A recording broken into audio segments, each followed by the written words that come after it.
Good morning, traders, and a happy Thursday out there to everyone with a relatively nice and active overnight session there. So, we should have a nice day lined up here in front of us.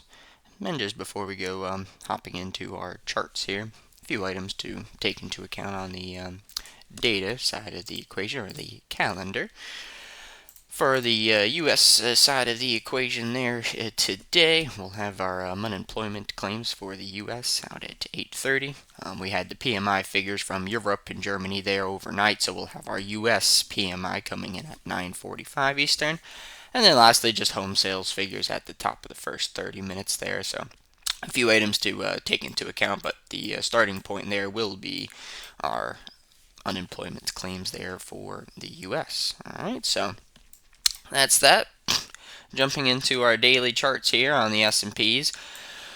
We have put in some good work overnight. We know we closed on that other side of that daily 5 SMA there yesterday, so we've been really keeping it propped up here already coming into the morning session, of course, helped by the Nvidia earnings. Just keeping that on that bottom right hand side there for now. Of course, that was after the close, but obviously taking kindly to that, so they're keeping themselves still relatively well sustained. So we can see how that is panning out overnight. So for now, we're well back on the positive side or above the daily 5 SMA again. So we have that going for us. Just so we know where that comes in at 53.39. So nice maintaining, right? We're getting most of that activity unfolding overnight with respect to 5 SMA buy. So with that said, coming up into the zone, of course, we've already made it above the new highs, right? So what we have up in this zone, just to take into account, would be our upper Keltner channel boundary on the daily chart, which is still a little bit of a ways up there.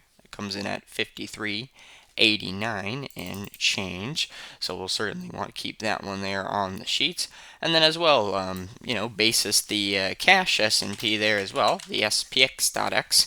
Since we've been putting in these slightly lower tests in the pit session, we'll also take into account opening anywhere up here. We would also have the S&P cash opening up at new highs or all-time highs, right? That comes in at 5325.5 basis the cash there. So that'll be another item to take into account, just a slightly different view than what we have there on the futures. But with that said, good follow through and good progress. So we'll keep in mind that upper boundary there on the daily display, and then taking into account our intraday charts, right, such as an hourly or a 120-minute view. We're doing a pretty fair job of maintaining, of course, this lovely pullback, of course, unfolded overnight whilst we were, still sleeping. But we did have quite the nice, look above the new highs. We pulled back right back towards the top near that 49 zone, and really have been doing a pretty fine job on keeping themselves maintained. So full test up already, and we have had a little two-way action overnight, so it's not back-to-back sessions that we'd have to concern ourselves with. Of course, this was earnings driven. Then we had Asia kind of walk it back a notch. Europe session also from high to low at first, then we regained footing and brought it back up. So no major back-to-back sessions of major concern. What we can keep an eye on is how the oscillator on the hourly charts starts to behave and form. But for now, doing a real nice job of keeping themselves maintained. All right, so well back above the 5 SMA daily and continuing to forge on along their way. And we'll take into account, right, our obviously new overnight high or early morning high, since if we open anywhere up here, we could also take into account that we'd be left with a gap on the opening of pit session gap area. So we'll have the gap functions at play there as we get closer towards the opening as well. All right, so we'll come back to revisit that in just a moment, but we'll get through some of these other groups since we do have some morning data.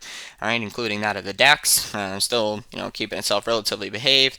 All right, we did keep ourselves above that daily EMA, so we have been regaining some footing, we as well, since for comparison to the S&Ps, we have not gotten to close back on the other side of that 5 SMA in the case of the DAX future.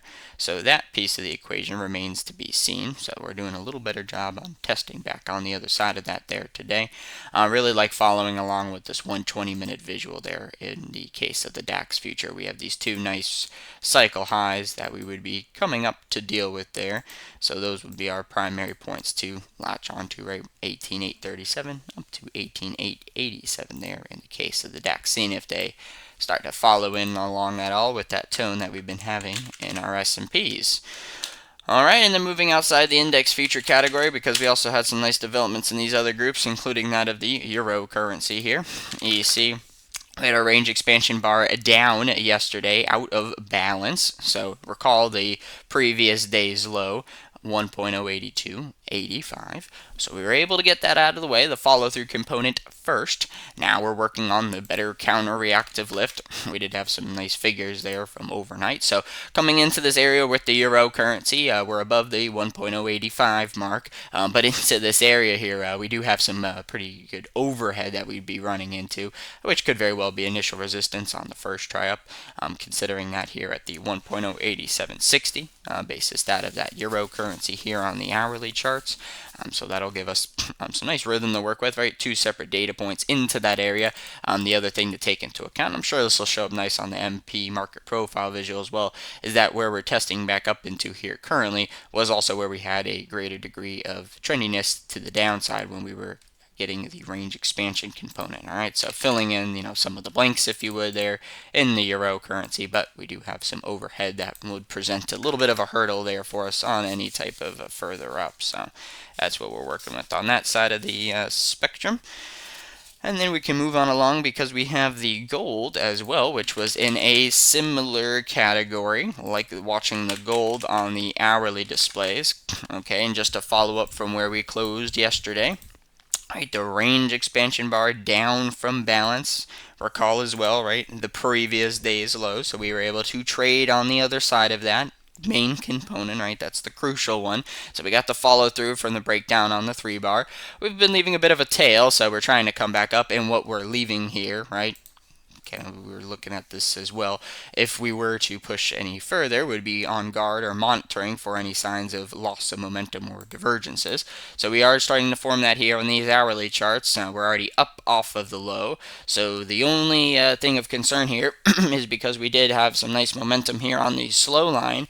If we don't fully proceed to revert back towards this mean here, we could set the stage for what would be our 1, 2, and then if we can't quite fully maintain, that would set the stage for that third push down on the hourly charts. But for now, we're already up off our low here, so that previous day's low, even though we already took it out, will be of good substance for us. 23.78 basis the gold, and then like following these hourly charts here just to see the nature in which they handle any type of further counter-reactive lift. So nice impulse down outside the lower Keltner channel, our second impulse, and now we're seeing 23.77 is where that hourly moving average comes into sight. So for now, just a little bit shy on fully retracing back up towards that moving average. But if you can follow in there with that oscillator, slow line being that pink line having made new lows there. So that's why we're a little slower on the uptake as opposed to fully reverting immediately there in the case of the gold.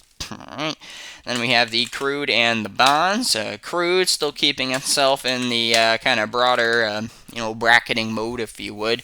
We came down to the lower end of the range yesterday, and for the most part, a little bit of, fading at the lower end of this 240-minute range or the daily chart. So we took out the previous day's low for certain. It would be quite interesting here. It's going to stick out to us fairly well on the previous day's high in the crude, the high from yesterday. That comes in at 78.41, simply because that would give us that kind of outside up daily bar feeling there in the crude should we get on the other side of that particular data point.